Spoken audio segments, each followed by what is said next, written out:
Hey you guys, Miss M here. I am back with another chapter in my book, Flooded. How are you guys doing on today? I'm doing much better. I was out sick yesterday. I had a substitute in my room and I'm hoping and praying my kids behave for her.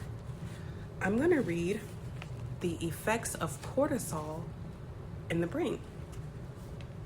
Cortisol is the stress hormone in the brain.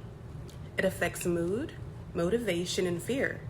It also decreases serotonin, which we will talk about later in this chapter. It decreases sensitivity to pain and suppresses the immune system. As it relates to children, an excess amount of cortisol will cause anxiety and depression, low self-esteem, negative thinking, obsessive thoughts, and heightened memory. When you look at the above conditions, you can see the devastating effects of too much cortisol in a child's brain. As counselors, we see kids with these struggles every day. The one seemingly positive result from an excess of cortisol in the list above is heightened memory. Let me explain how this can actually negatively affect our interactions with children. Imagine a child says, "You promised to take me to the park." That conversation about going to the park may have taken place over a week ago in a flurried interaction, but the child remembers it because of an increased level of cortisol. The best way I can describe this kind of heightened memory and attention is to liken this to a lint roller. When you roll a lint roller over your pants, you expect it to pick up everything on your pants, every little speck.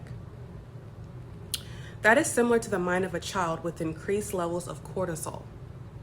They pick up everything, every conversation, every part of a conversation, everything you said, their friend said, every broken promise, and so on. Their brain is functioning from a place of alarm, so their brain picks up everything just in case it needs this information later.